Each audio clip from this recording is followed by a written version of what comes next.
Proud to have fought, and here my journey ends.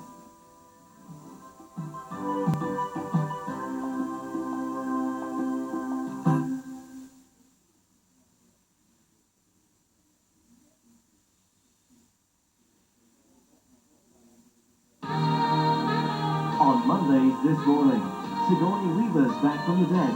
Brian Turner's counting down to Christmas. This winter's sexiest hits. Brian May remembers Freddie with Queen's first single since his death. And Leslie Garrett sings live. That's Monday. 10:30.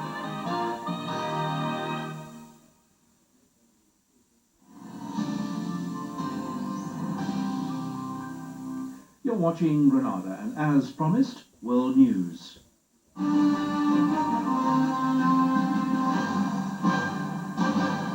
Good afternoon. The Tory leader, William Hague, suffered 3 hammer blows today in his battle to relaunch his party. The pro-European MP, Peter Temple-Morris, quit the Conservatives altogether after Mr Hague stripped the party whip from him. And that followed disappointing results in both yesterday's by-elections. Booted out of the parliamentary party, now Peter Temple-Morris has resigned from the Tory party altogether because he says to stay would make him a lemming. But William Hague says once he threatened to defect to Labour over Europe, he had to go. It's like running a football team where one of the players says, I might play for the other side at half-time. That is not acceptable. You can't proceed like that in a political party, so I'm afraid he had to go. But Michael Heseltine thinks Hague's made a serious error. Peter Temple-Morris represents a stream of opinion within the Conservative Party that we should seek to encourage, not to divorce. Liberal Democrat, 37,000. And a double by-election blow for the Tories. In Winchester, Liberal Democrat Mark Oaten retook the seat he'd won by just 2 votes in the general election with a massively increased majority. His leader says the Tories are on the run. They've abandoned all those values of decency and fairness that most places like Winchester have at the heart of their soul, and until the Tories recover that, they're never going to get the trust of the people of Winchester or the rest of Britain back again. In the previously safe seat of Beckenham, vacated by Piers Merchant, the Tories held on, but only just. That was a seat the Conservatives held with, I think it was over a 20,000 majority a few years ago. And for us to do that as the government party is, I think, a great result. 2 bad by-elections and a resignation in one day. Mr Hague knew leading the Tories would be tough. He may not have guessed just how tough. Ben Ando, ITN. Detectives investigating a suspected child pornography ring launched a series of raids today at addresses across the country, including 2 top public schools. Sedborough School in Cumbria was one of 15 places searched. Police seized videotapes and computer equipment. So far, no one has been arrested. Frank Bruno is today fighting to save his marriage after reports that his wife won a High Court order banning him from assaulting her. A lawyer for the former world boxing champion said the couple were still in love and were trying desperately hard to resolve their differences. A new study has sparked fresh fears about the safety of silicone breast implants. Research in America found the risk of rupturing after 20 years could be as high as 95%.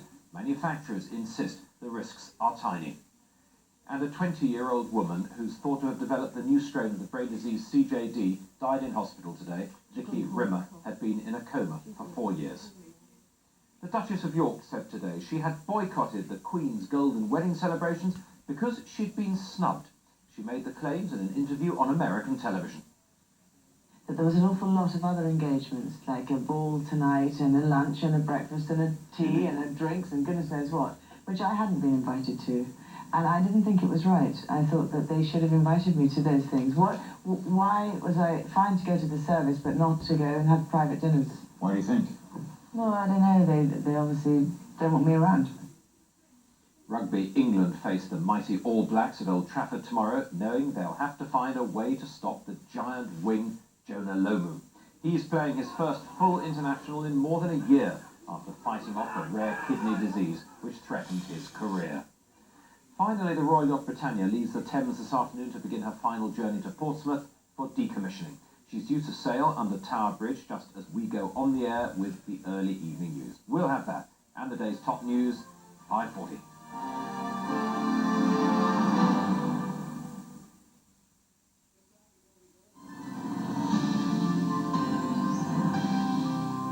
News now for the region from the Granada team in Liverpool.